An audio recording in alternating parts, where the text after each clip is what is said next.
Hola, bienvenidos sean todos y todas. Vamos a dar unos pocos segundos en lo que se unen más personas.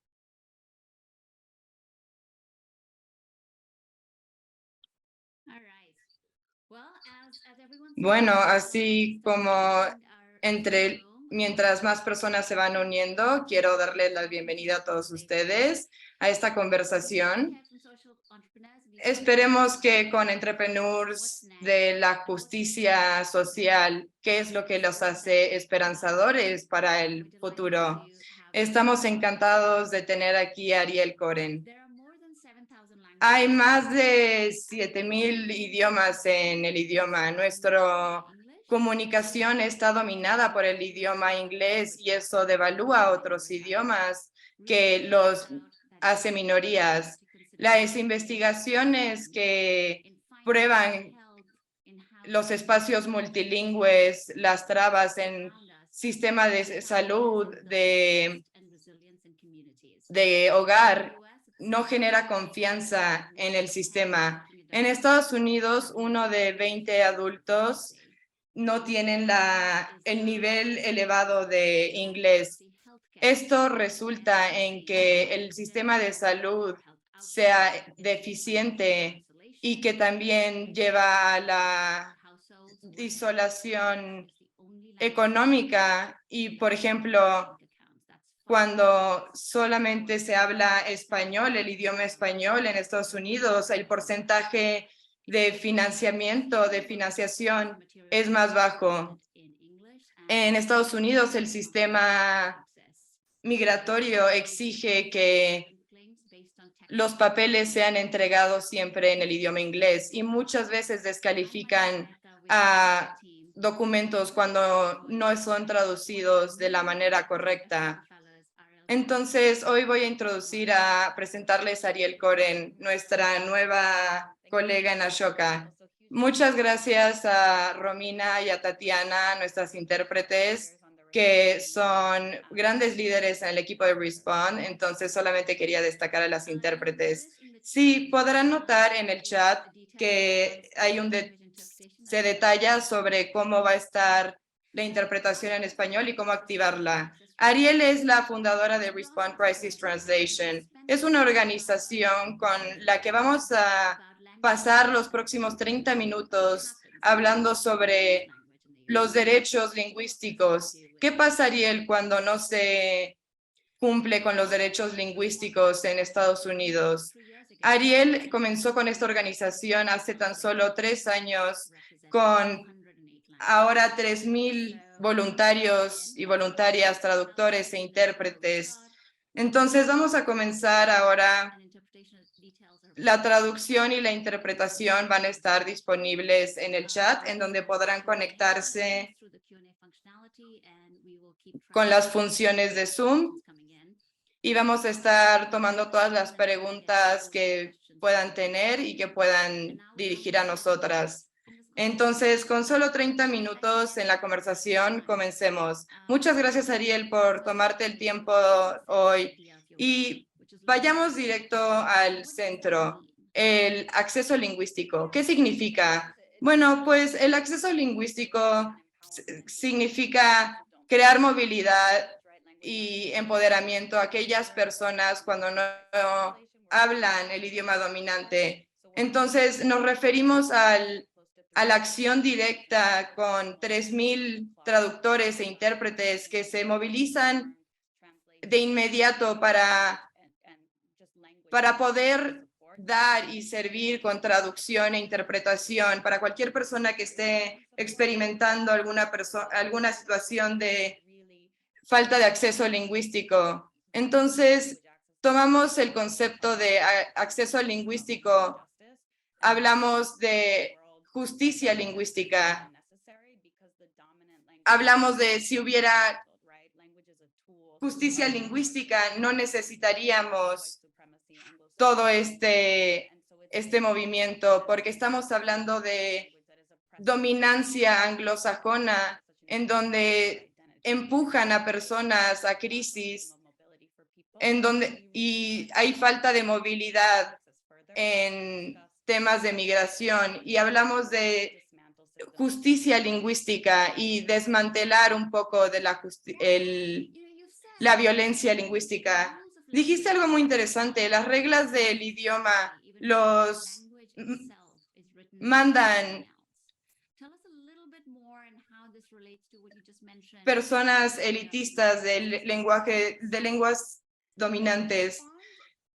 Response Crisis Translation se formó inicialmente porque nosotros que somos intérpretes, traductores y bilingües, hemos estado con Response siendo testigo de un montón de personas que en todos los sistemas en este país se ven limitados por el idioma, empezando por el sistema de asilo. La persona promedio ni siquiera se da cuenta que una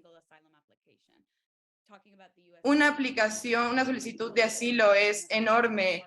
Las personas que presentan esta solicitud se ven forzados a juntar miles de papeles, de palabras que tienen que traducir para llevar al gobierno y convencer al sistema migratorio de que merecen quedarse en el país. Muchas personas experimentan mucho trauma del sistema carcelario de estar detenido en un lugar en donde nadie habla su idioma o que los están traduciendo o interpretando y se están viendo obligados a traducir todos sus documentos porque el gobierno solamente los acepta en inglés. No hay un programa centralizado o sistema o subsidios para que las personas puedan acceder a traductores o intérpretes. Están a la deriva tratando de encontrar una manera de traducir cientos y cientos de páginas cuando el gobierno no lo provee el gobierno. Lo vemos constantemente, todos los días. El gobierno activamente utiliza el idioma como arma para impedir el asilo.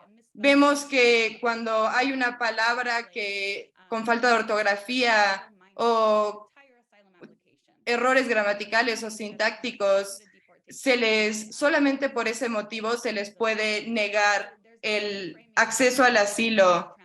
Entonces, tenemos que repensar en que todos nuestros traductores, intérpretes de nuestra organización saben que no son barreras lingüísticas, es violencia lingüística, no es una coincidencia. El gobierno está activamente usando la lengua como un arma para limitar la movilidad a cualquier persona que no hable inglés.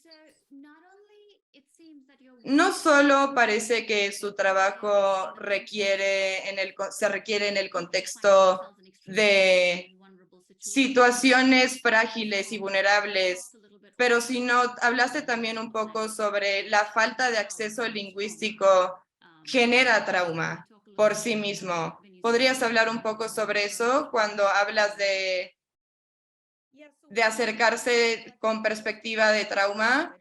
Estamos cerca de 3,000 traductores e intérpretes en nuestra red, pero al mismo tiempo creo que una de las cosas que nos une a todos los traductores e intérpretes es que tenemos conciencia sobre el trauma.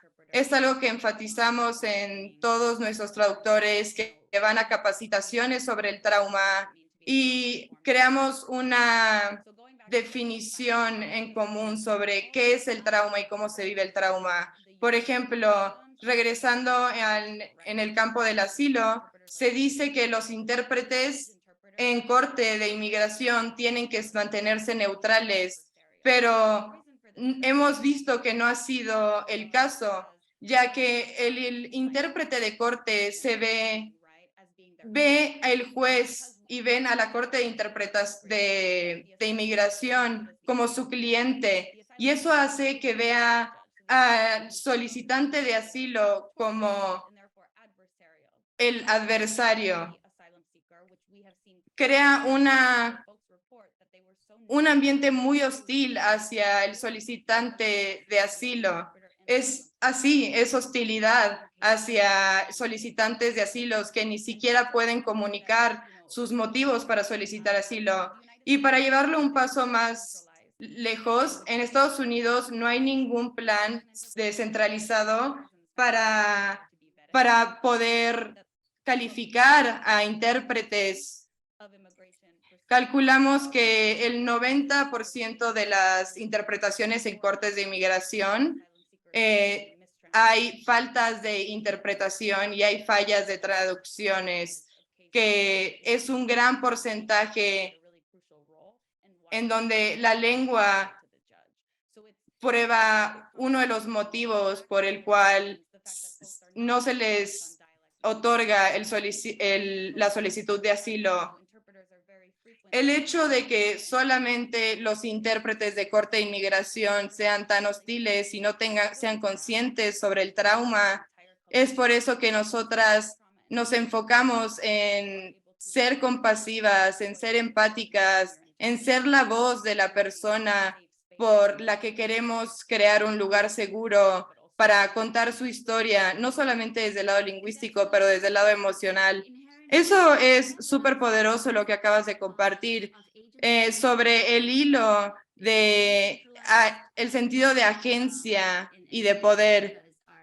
Como hablabas de descentralizar y la falta de centralización de acceso lingüístico, estás moviendo el poder sobre cómo el individuo interactúa en beneficio de los solicitantes de asilo. Eso es sumamente poderoso. Ariel, ya mencionaste que tienes a 3,000 traductores e intérpretes en más de 110 idiomas. ¿Cómo llegan estos traductores e intérpretes a su organización y qué trabajos están haciendo hoy en día? Todas las personas en esta llamada saben que las crisis humanitarias y ambientales han empujado a muchas personas a la migración, pero una en específico que puedo dar ahora es el terremoto en Turquía y Siria, en donde todo nuestro equipo está trabajando en las repercusiones que tuvo el terremoto, específicamente en el idioma kurdish.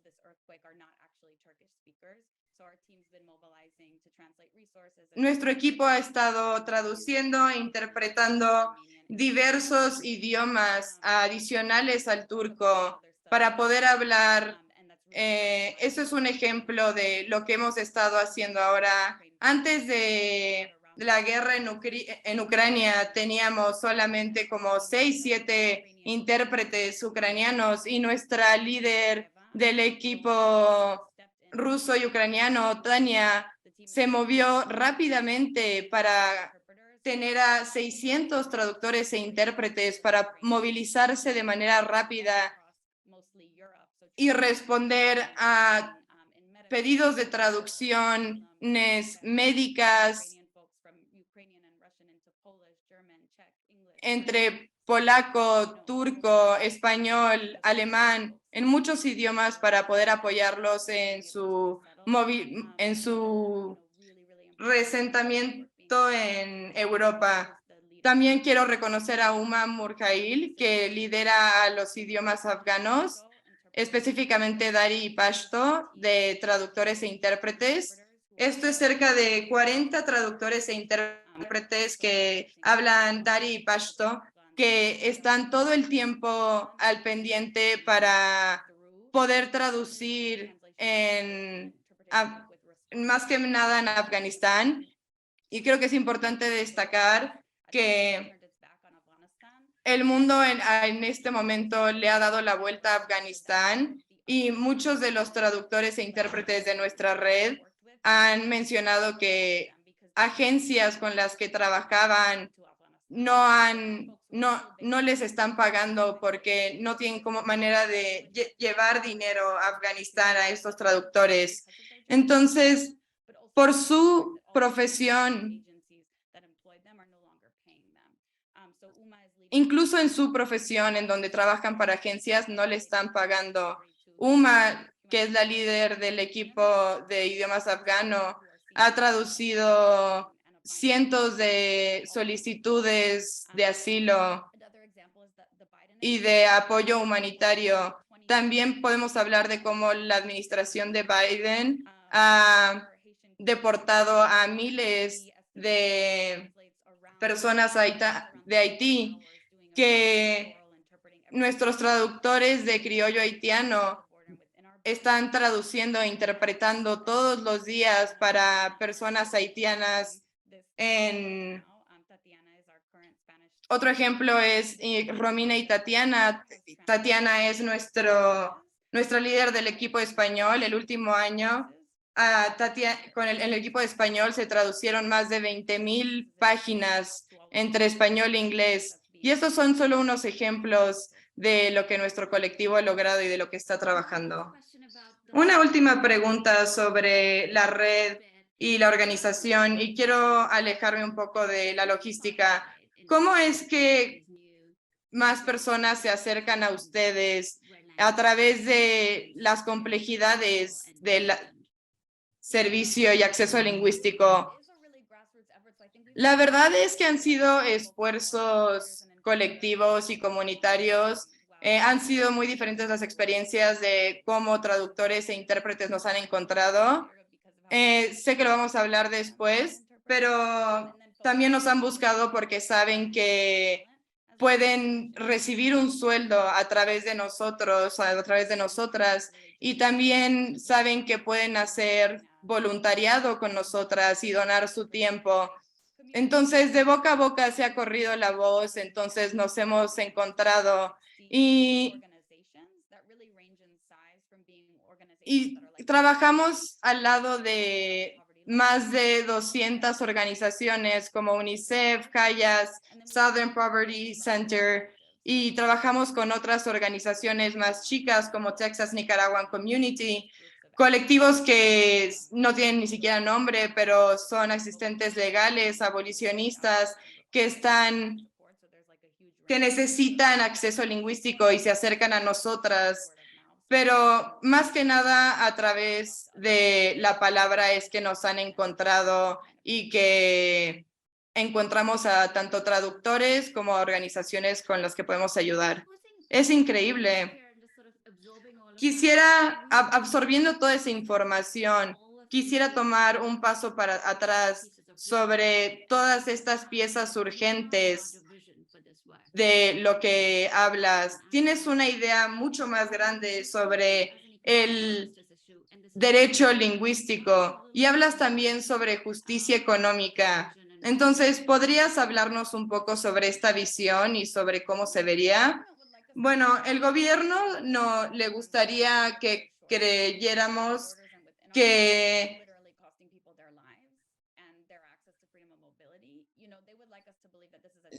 al gobierno le gustaría que nosotros pensáramos que hay falta de talento en cuanto a traductores o intérpretes. Entonces, muchas personas que están en la frontera, que han esperado por años para que haya un par lingüístico, para que les interprete o traduzca, es que no pueden ni siquiera llegar a la primera entrevista para poder solicitar asilo. El gobierno quiere convencernos de que no hay intérpretes y traductores suficientes en todos los idiomas. No es un problema de talento. El idioma está ahí. Solamente no hay financiación para el derecho lingüístico. Las personas están ahí, simplemente no les están pagando. No es que les estén pagando poco, no les están pagando para nada. Es súper desproporcionado como el labor que hacen las personas por lo que están recibiendo a cambio. Lo que queremos decir es que se necesita financiar el acceso lingüístico. Todos los idiomas que este gobierno hace minoritarios y marginaliza deberían de poder darles el acceso a traductores e intérpretes a poder profesionalizarse. Entonces, por ejemplo, gran parte de nuestro equipo son voluntarios y voluntarias, pero también tenemos a más de 400 personas cuyo ingreso depende únicamente de Respond Crisis Translation. Entonces, esto no solamente es adentro de Respond, pero fuera, en el gobierno, en otras organizaciones, sobre cómo se necesita financiar y necesita dirigir dinero a el acceso lingüístico. Sabemos que es una conversación difícil, pero nosotras hemos visto cómo se invisibiliza el lenguaje, la lengua, y cómo tenemos que centrarnos en el idioma y en los traductores y en los intérpretes cuando hay violencia lingüística, pero en su lugar no se les paga lo suficiente y no se les... Podríamos hablar una hora más sobre este tema, pero antes de que tomemos un par de preguntas, quería tomar un giro rápido. Sé que no te encanta hablar sobre ti misma, pero sí es fascinante sobre cómo cada persona tiene su historia con la lengua. Eres una entrepreneur social, hablas creo que 8 idiomas, eres una guerrera social. ¿Podrías decirnos contarnos un poco sobre tu camino a llegar a Respond? Bueno, incluso creciendo, mi familia se vio impactada por violencia lingüística. Entonces yo sabía que quería trabajar en acceso lingüístico. Al principio de mi carrera estaba trabajando para Google Translate, en donde en teoría yo pensé que iba a ser un gran lugar para trabajar para alguien que le importa tanto los derechos lingüísticos, pero desafortunadamente para mí y para otras personas que trabajaban en el Google Translate, vimos y fuimos testigos de cómo la traducción automática y la tecnología estaba causando mucho daño en personas que necesitaban acceso a idiomas. Cuando fui traductora e intérprete, pude ver cómo miles y miles de personas tienen que apoyarse en Google Translate como la única manera para comunicarse cuando no hablan en el idioma. Estoy hablando de personas en hospitales, personas en donde se encuentran en una situación de vulnerabilidad y utilizan Google Translate y la traducción automática no proporciona la información correcta, donde se pone en juego la vida. Nuestras compañeras mías y yo queríamos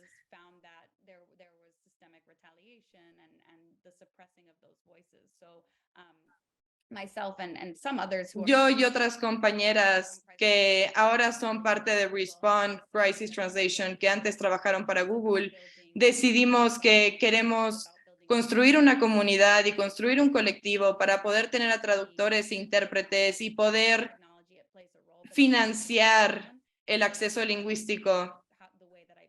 Esa es un poco la manera en cómo dejé de trabajar en la tecnología y en el sector tecnológico y dedicarme más a la comunidad. Esto refleja un poco la pregunta de Sara en el chat, quien hablaba de qué necesita cambiar sobre la financiación de traducción. ¿Hay algo que quieras agregar sobre qué es lo que se necesita un cambio inmediato? Sí.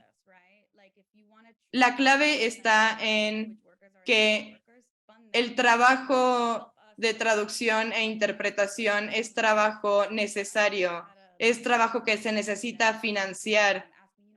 Cuando tengo a lingüistas que son académicos, me preguntan, ¿qué idioma debería aprender? He escuchado a personas que quieren aprender un idioma simplemente para ayudar a personas que hablen el idioma, pero puedes hacer otras cosas, puedes financiar el trabajo que están haciendo otras personas que ya hablan el idioma y están profesionalizadas en el área. No es solamente un problema local, es un sistema sistemático en donde las crisis globales de las que todos estamos atentos, en donde las crisis humanitarias, cada vez que hay otra crisis como el del terremoto de hace unas semanas, trae millones de dólares para financiar la ayuda humanitaria. Y aun cuando hay presupuesto para la ayuda humanitaria, no lo hay para el acceso lingüístico, para el acceso a la traducción, a la interpretación. Se necesita generar un presupuesto y financiar el acceso lingüístico. Y relacionado a eso, Michael comenta, los intérpretes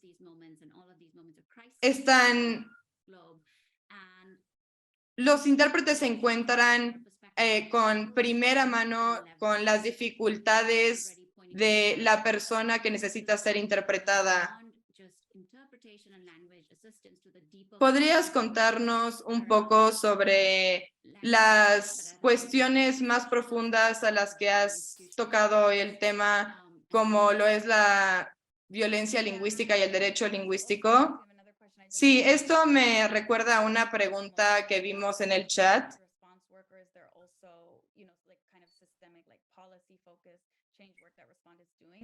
También quería mencionar sobre las políticas públicas que Respond quiere hacer en Respond Democracy Project, en donde queremos ayudar a traductores e intérpretes que se enfrentan a el problema sistémico institucional al que estamos respondiendo. El Language Democracy Project se trata sobre una organización que se va a enfocar en políticas públicas centradas en justicia lingüística.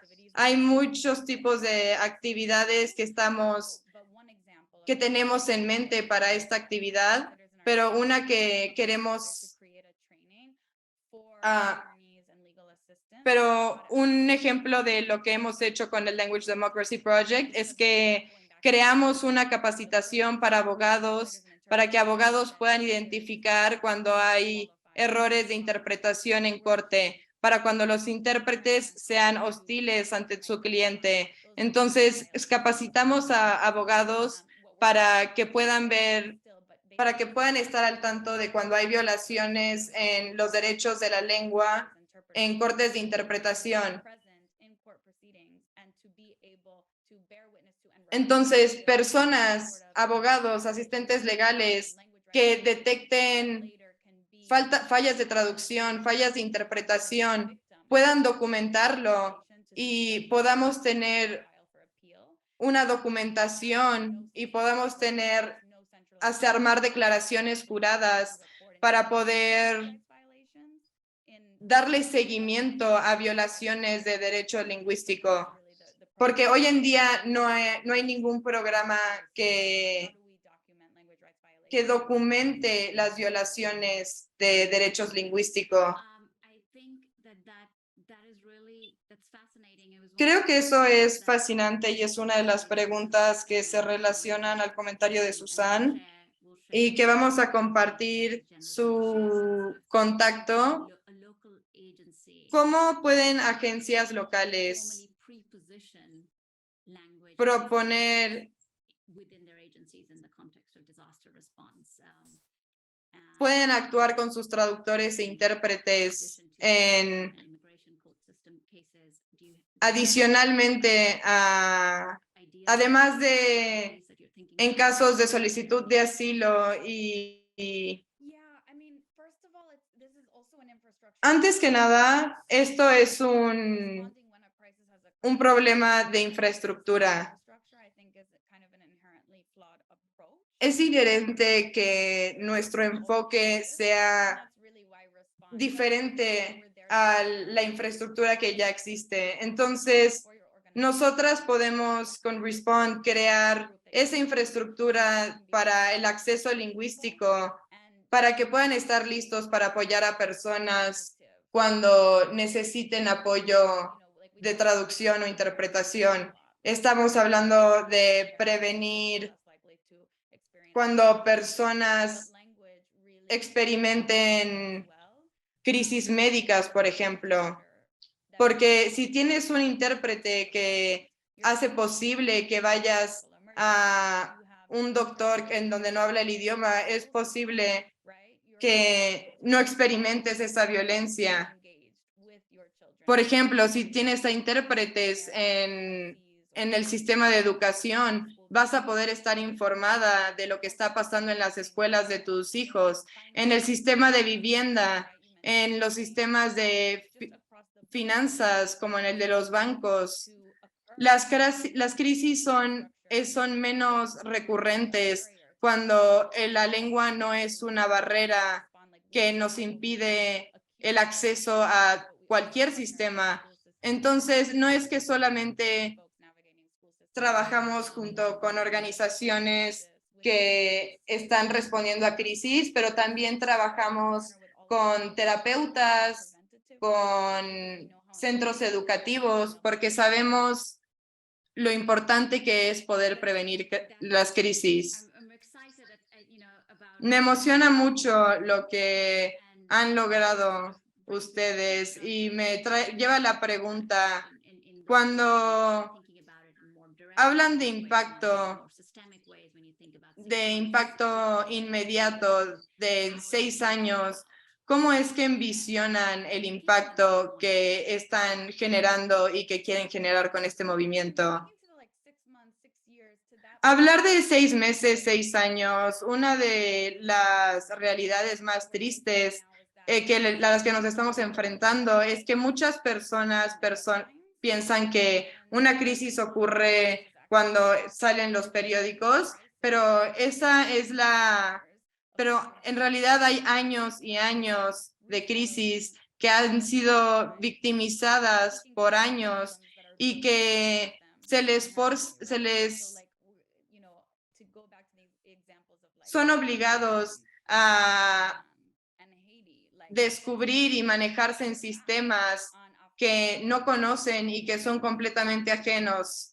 Por ejemplo, con personas ucranianas, personas haitianas, personas que están experimentando las crisis. Vemos a millones de personas que las necesitamos reacomodar en otros lugares del mundo. Entonces, tomando un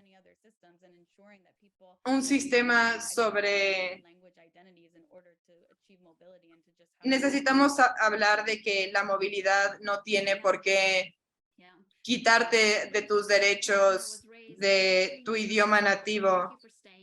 Ariel, muchas gracias por quedarte y esta es una conversación que vamos a seguir escuchando y muchas gracias a todas las personas que se pudieron quedar un rato más.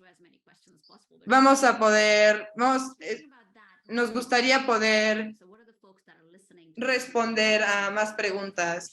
¿Qué es lo que pueden hacer algunos individuos para poder apoyar este trabajo? Bueno, pues por favor estar en contacto con nuestro equipo si quieres colaborar o quieres apoyar. Financiando es súper importante y crucial. Entonces, porque tenemos una cantidad enorme de personas que necesitan traducción e interpretación de manera pro bono.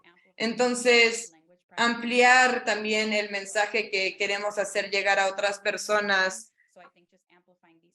Entonces, hacer correr la voz de el trabajo que hacemos. Y por supuesto, si conocen a alguien o si tienen alguna organización en la que podamos colaborar o que se beneficiaría de nuestro apoyo, obviamente ponernos en contacto con ustedes o con aquellas personas.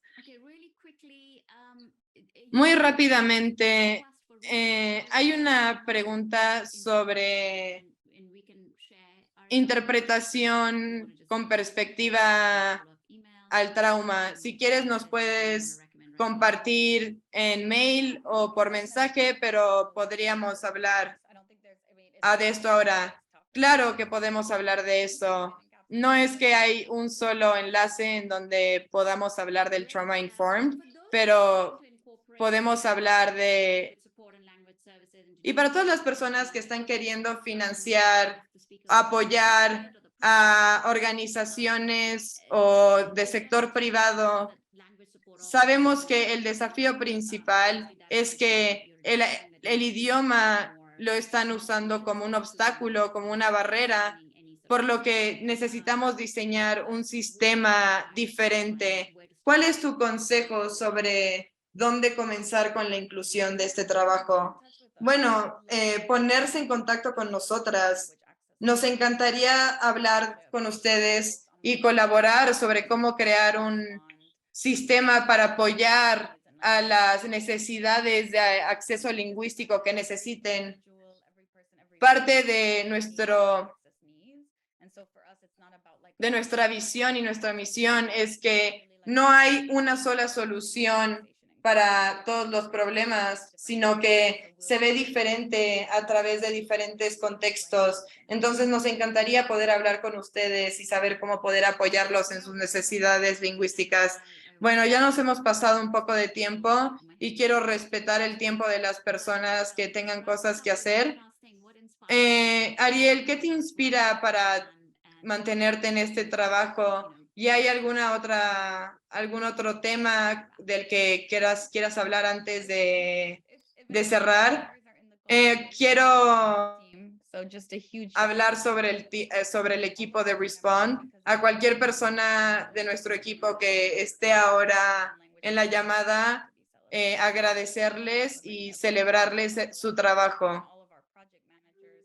A todos nuestros project managers, a las personas en operación, a todas las personas que logran que este trabajo sea posible.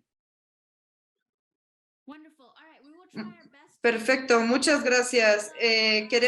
Vamos a hacer nuestro mejor intento por responder a otras preguntas al compartir la información de contacto de Ariel, su mail, pero desafortunadamente ya no tenemos tiempo y espero que hayan disfrutado la conversación del día de hoy. Así que muchas gracias, Ariel, otra vez, y muchas gracias a todas las personas presentes. Estamos muy privilegiados de tener a personas como ustedes que